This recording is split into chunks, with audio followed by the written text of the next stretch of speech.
Hey guys, and welcome to Pheas Software. Today I'm going to do an unboxing on this Pro WE09 AK12.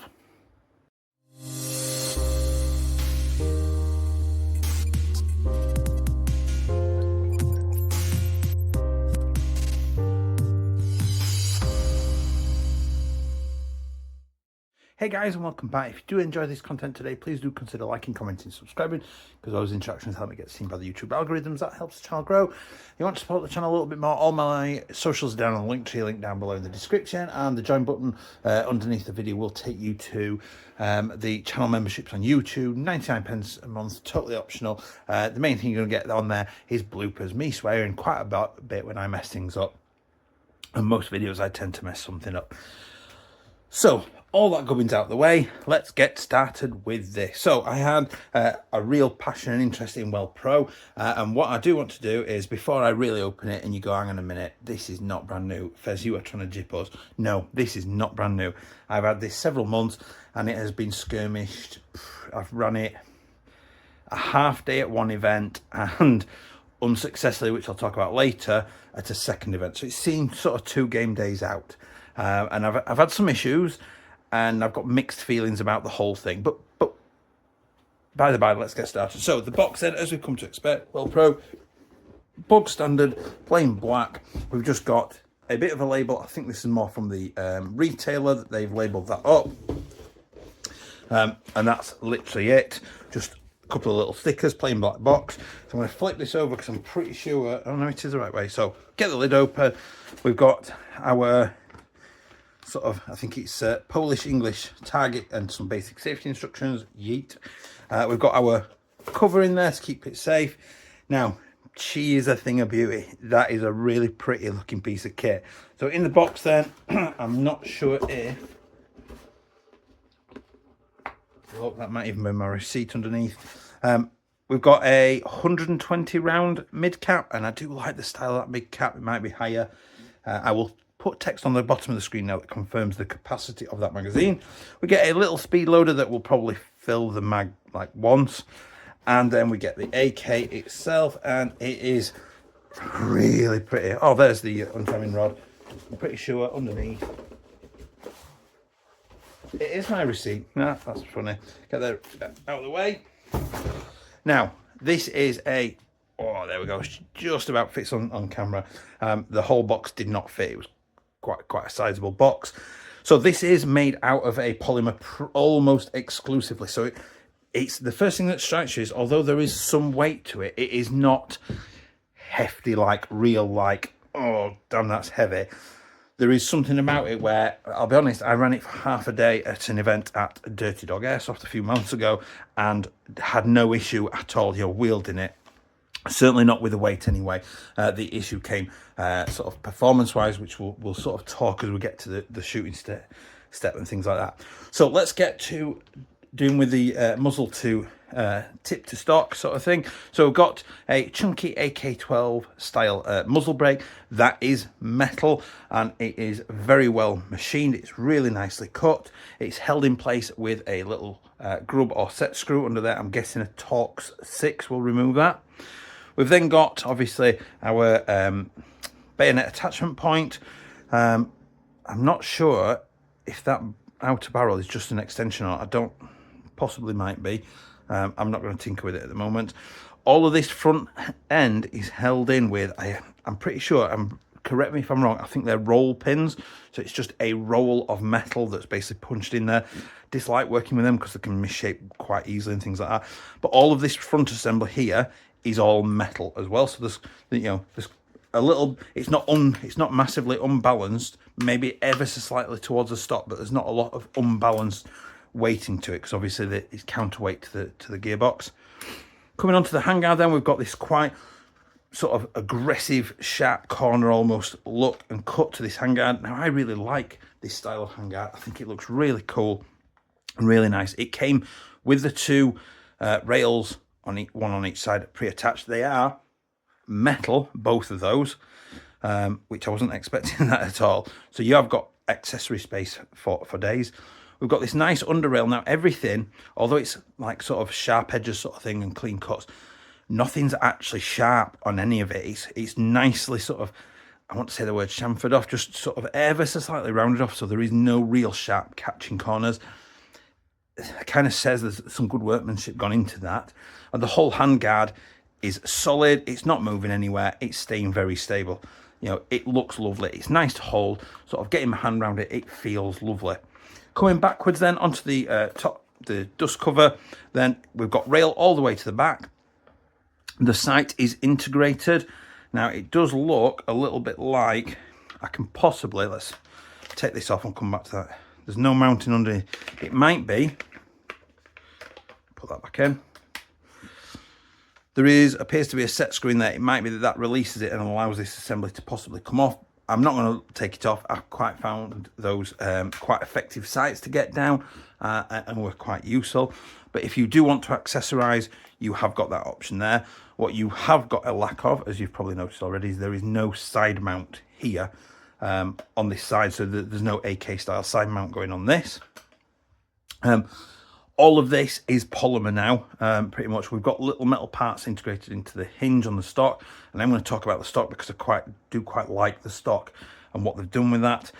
So we've got an ambidextrous selector, and it's more closer akin to an M4 style selector. So safe is the first setting, then it's single shot, and then it's auto, and they are linked together, and this plate does move with it. You can use the plate as well. Now this part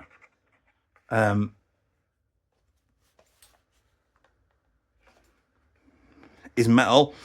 Some of these parts, like this little wheel under here, is plastic, so just be careful. And I would advise sort of the dual change of things just to make sure that things don't wear out. But the fact that it is ambidextrous, it's a little bit different.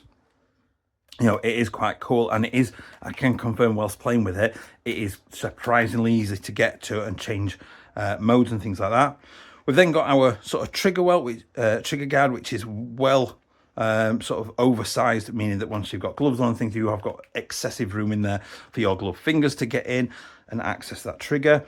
And we've got one of my favorite things, I think, on this has been the enhanced oversized mag catch. So you've actually got the ability to change the mag, release the mag from there and there. Now it does sit on a traditional mag catch, and it's just kind of like a sheath over the top. But what a clever way to do it and give you access, just meaning that whilst it's shoulder, you can flip that and you don't have to get, you know, you've got options to do it if you are in a panic, in a rush, whatever. You've got ability to do that. Your hop unit is sort of like a grey plastic. It is not a typical AK style hop. It is quite unique, which again, I will talk about this probably just post the shooting tests, just so I can explain one of the issues they had there. The top cover there, or the dust cover, goes back in and clicks forward, and the pin goes back in there. Now, all of this, there's very little sort of movement, shaking, creaking, despite the polymer. It is pretty rock solid. And I'm not gonna lie, it's the latest game that I've taken it out. I've had issues internally, which I'll talk about after the shooting test, and like, because I was leaving it about because it had failed on me in 2 separate games, I wasn't treated very kindly, I'll be honest. It was sort of bashed about. And the weak point I was worried about is the stock. Now, this got lent against trees, thrown at one point against a tree, fell over several times. Somebody kicked it over at one point, and that stock is still in one piece, as is that hinge. You know, there is some effort has gone into that assembly to make something a little bit more substantial. So I am quite impressed that that has thus far stood up to some ability. So the first thing I want to highlight then with the stock, in fact, I'm overstepping here, the pistol grip, really nicely, lovely and shaped, sort of good texturing effect on it there, that's really good. If you're barehanded, please don't play barehanded, it hurts. In fact, I have a bruised knuckle. That's from playing with gloves as well, bruised knuckle, from taking one. That would have been a lot worse if I'd have been barehanded. So really nice texturing, really comfy to hold, really nice sizing. Even with gloves, that is not too big or anything like that. It's really good pistol grip. So press our button, our stock falls. So we've got the ability to go a little bit more compact if we need to. Flip that back out. We've then got a cheek riser that goes up, so we can rest our cheek on it, which I particularly like. I like the look of that. It just changes the sort of the look of it a little bit, getting that cheek up, and it suddenly makes it, particularly if you're not playing with like bulky masks and things like that, really quite comfy. I'll put that back down. Famous last words, there we go, click that back down. And then we have the ability to extend it as well. In fact, I'll put that back up a second.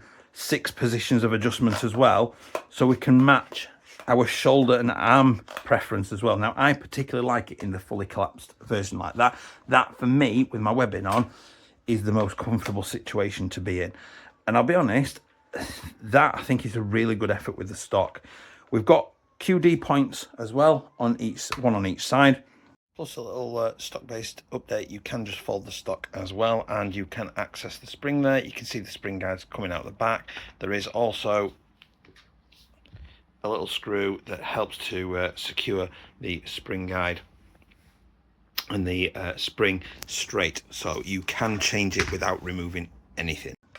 And based on these holes, I'm guessing these panels can be removed. Now, for me, they are in the perfect place. They're really far forward. They're not in the way of anywhere I would hold, and these literally framing how I would hold that handguard whilst playing. So externally, it looks really nice.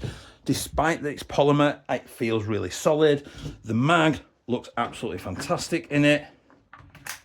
Clicks in lovely and looks really, really nice piece of kit. So what I'm going to do is I'm going to show you the shooting tests, chrono, rate of fire, range test. Then I'm going to talk about the issues and show you a couple of photos. So I'll see you in a second. With 0.2 gram BBs.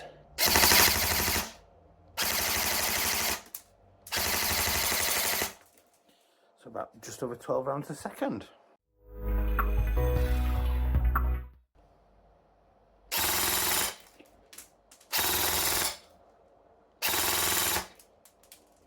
Just over 20 rounds a second, nice.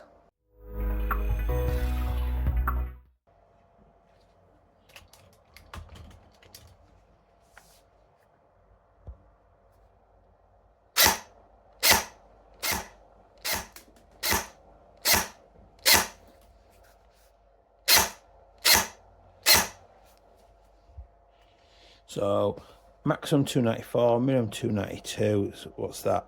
Like 3 FPS variants at the very most. That's pretty tight groupings, really.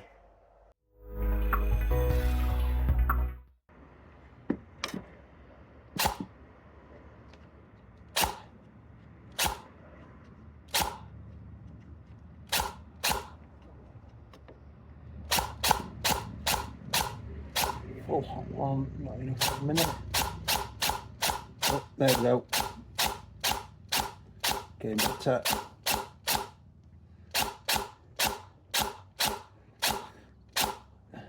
Even at that.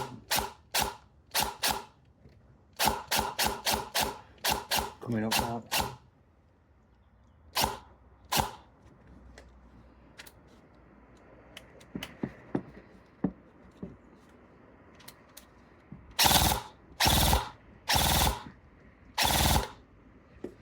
It's getting over 50 meters and it's still bending in.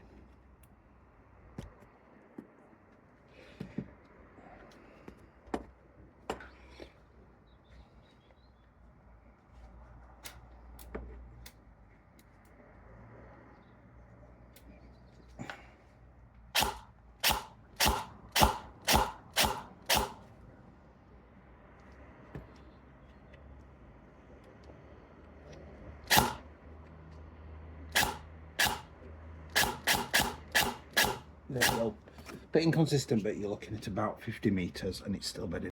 Okay, so we're back. So chrono then. Now, don't be disheartened. Yes, it's just under 300 FPS. That has been done by the retailer here in the UK to comply with UK law, which says that an electric AEG, automatic electric gun, cannot run at more than 350 feet per second on a 0.2 gram BB. So don't be disheartened. I am seeing that they are generally between 380 and 400 from the factory. So obviously, perfect. We're happy with that. Stock out of the box with the stock MOSFET. It is running on a 7.4. I was getting about 12 rounds a second. Quite respectable. You know, it's easy going. It only takes 1 BB to get somebody out. Keep that in mind. 11.1 it really came to life, as we always find. It always comes to life there, and we're getting sort of nearly 21 rounds a second out of it. Again, shot really nice with that, really lovely. Now in the range test, I don't know if you can hear it properly, but right at the end I said it's probably about 50 meters. Now that was a rare shot that hit that, not the rule. And that was kind of where the problem started. So what I am going to do, or what I will say, is that I did notice the first time I took it out at Dirty Dog for the day, I was finding that I was consistently, even with the hop on maximum setting, 2.5s were just dropping off very, very, very soon. And so the hop then, to adjust it, is just a hop arm against this wheel. And as we turn this wheel, so as you are looking at down the rifle like that, you are turning the cog clockwise to apply hop. I was not getting enough hop on a 2.5, or occasionally a BB would just seem to catch right. Now, I could have put it down to that the grease is brand new, and we see this with seamers and things like that. But we're talking, I'd put hundreds and hundreds of rounds through it. You know, by the end of the morning at Dirty Dog, I'd probably put about 2,000 rounds through it. It's quite a bit in a short space of time, and it was, if anything, it was getting worse and less consistent in terms of, you know, what it was hopping and how far it was hopping them and things like that. So I was a little bit annoyed at that. And what I'm going to do is, I did find a very quick, easy fix, which took removing that screw, lifting this arm, and then dropping a new piece of nub in it. Now, what I'm going to do is, there is going to be another video linked down below that shows you how to do that. And what I found then is I didn't even need a third of the adjustment available, and it was hopping 2.5s absolutely perfectly. And I was really, really happy then with the range that I was hitting out over 55 meters then with the stock barrel and the stock rubber. I just needed to change the little tensioner, which doesn't go in the traditional way you would think. It goes down in a vertical position. Again, that'll be in that other little video that's linked down below. Last weekend, just gone, I took it out again. I went to Skirmish Airsoft at sort of Worksop Mansfield area, and we got into the first game, and it basically just suddenly made a pop sound in my hand. There was felt an impact, like felt something smack against my hand. I'm like, oh, what's that? And then it was, the MOSFET was beeping at me. Got it back to the safe zone, stripped it open, thinking pistons probably stripped or something like that. One of the gears, the middle of the 3 gears, had snapped off its axle. You heard that right. And the back 3 teeth off a full metal rack piston had been ripped off. Those were the stock gears and the stock piston. I will put screens on. Hopefully I've shown you those pictures there on the screen now of what it looked like. Now, me being me, and if you know me, if you've ever played a day's airsoft with me, you will know that it's not a day's airsoft for me unless I've had somebody's piece of kit in pieces on site. So I stripped it down really quickly on site, opened it up, diagnosed the problem. By chance, because it's Pheas and I always seem to have these bits and pieces, I had the gear needed, chucked a new gear in, even made sure it was shimmed in. Now, one of two things happened here. Either I've put a really crap quality gear in, which I don't think is likely, or what is much more likely is I didn't check for debris properly around the inside of the gearbox. I got back out in a later game running this, and the teeth were ground off that new gear, and it looks like probably some detritus, some bits of debris have got in the way. So I have been let down, not by the MOSFET, I've been let down by the hop adjustment available to me, and the gear set stroke piston have let me down a little bit there. So I've kind of come away with a little bit of a mixed opinion of the internal quality. So I would advise you to sort of exercise caution. That said, I am going to be keeping this one, and I'm going to replace the full gear set for a whole brand new gear set. You know, the fact that I've had it in piece and things like that, I'm well out of warranty. You know, I'm absolutely accepting of that. Now, I could have been really unlucky with that. You know, it could have just been one of those things. Maybe it's a common thing. You know, let me know what other people are finding with these internally and stuff like that. But I just wanted you to be aware of the issues I have had personally with this AK12 and the parts inside. So that's obviously just something to think about. That said, before it broke, the performance-wise of it, I was really quite happy with it in general. I thought it was, you know, other than the hop. Once the hop was done, I thought it was brilliant. I really, really enjoyed running it. I thought it was fantastic. I just got on with it. So what I'm going to do first is I'm going to do the gloved operation, then we'll do the batteries, and we'll kind of do the final thought. Whilst we're on the subject of magazines, I realised I didn't talk about compatibility. So it obviously accepts its own magazine. This would not fit in my SEMA AK, so keep that in mind. But I have run SEMA mid caps, SEMA high caps. I had a JG high cap and a Nuprol high cap, all fit and fed in this without any issues. So the mags are fine. And I would suggest that because this wouldn't go in the SEMA, it seemed to be a touch big, sort of going that way to click in. It just locked up at like that point on the mag release. I would assume that this is slightly bigger than most other AK style mags, so most AK mag brands should fit in there. I don't think I've forgot anything. So gloves, once again, I've got a different pair of gloves because I can't find the normal ones. I'm sure they will turn up after this video. So watch telling me notifications. So there is one glove. Now, because it's based on something real, I would expect that, you know, gloves have been a heavy design consideration, a lot of the functionality. So in terms of running it then, the selectors are very easy to select. I did forget to talk about the magazine. I'll talk about it in a second. The magazine goes easily. I can get that very easily. Even with my trigger finger, I can release that magazine very easily. It is a mid cap, so I could, as long as I've got a speed loader, I can speed load that quickly and easily, which I'll talk about again in a second. And then in terms of changing the battery and the hop, that's easy enough to remove. I didn't even need to take that off to access the hop unit. I can get in there. Now, because of the styler cog, actually, I can quite easily tell how much I've got in there, how much adjustment I've made. That's probably one of the nicest, easiest adjustment cogs I've ever had on a hop unit. So I'm pretty happy with that. And in terms of changing the battery, slide one out, slide a new one in. I'm going to say top cover again. I will try not. Somebody flamed me once for calling it that. The dust cover goes back on, pin goes back in, and we're good to go. The stock, again, very easily rolled forward, adjusted to my setting and liking. I am perfectly happy that that is easily usable in a gloved context. Very much so. The magazine then, mid-cap mag, so you need a speed loader. Perhaps like this style, probably a bit bigger capacity one, where you put BBs in here and you click them down in there like that, and they fill and compress the spring up there. So there's no winding, there's no rattle or almost no rattle, and the spring, as you let the BBs out, the spring just pushes the BBs up and out of the top. This is much more my preferred style of magazine than a windy hand cap, but there is a time and a place where those are useful.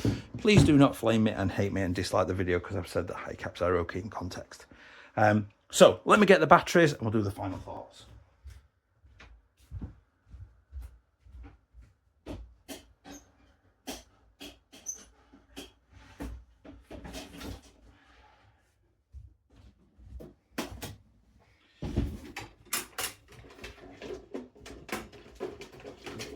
So first battery then, I've got a 1200 milliamp 7.4 Nuprol there, stick type. That is going to go quite happily all the way down into there, leaving me plenty of space to wire in my battery connector and everything like that. So I'm pretty happy that fits. I've got an 850 milliamp 11.1 Bigfoot. I don't think that fits, nor do I think it fits. Oh no, it does fit under the dust cover. I am gasted and flabbered. That will fit. It might put a little bit of compression on the hop adjuster, but will fit underneath that dust cover. Apologise if I keep saying top cover. I've got an 1100 Nuprol 11.1. That again, I'm going to expect and hope that that will fit. Helps if I pull the pin out. Again, I am flabbergasted that that actually worked and went in there and fit. No, can't balance it like that. Last but not least, I've got a 1200 milliamp 11.1 volt LiPo. And this is what I was running it on. That does fit down into there, meaning that I've got ample room for my wiring and everything, and that cover will go on again, that dust cover, not top cover. And the last battery type I've got is a 1000 milliamp 7.4 volt giant power lipo that also does not fit in there, but if the others fit, that will fit under that dust cover with its wiring quite easily. So you are going to need to get sort of one of these stick type lipos, you know, but there is some space in there. It's not an abhorrent amount of space. So in terms of when it's working and you've got the hop, no, I mean yours might, again, I might have got unlucky with the tensioner that was put in there. I'm not sure, but it ran lovely out of the box. Possible slight concern, maybe, I don't know. You know, it's one of those things. I could have just been really unlucky. I've had a brand new Marui out of the box that stripped its piston straight away. You know, these things do happen. I was going to say maybe it happens to me a lot. Maybe it's because I unbox a lot of stuff, so I'm, you know, infinitely more likely to pick up on those things. You know, take that with a word of caution that thing is there. Other than that, I really like it. I've got kind of mixed emotions, but I also really like it. I love how it looks. I love the angular cut of it and things like that. With it being polymer, you know, you're not going to get the aged, weathered look, but you're going to be able to run it all day, you know, because it's that little bit lighter and things. It's a bit of a mixed bag, I think, is probably a good description. So I hope you've enjoyed that. I'm going to leave the usual photos at the end with a little bit of music. Please do remember to like, comment, and subscribe because that massively helps me out. And I will see you next time. Bye.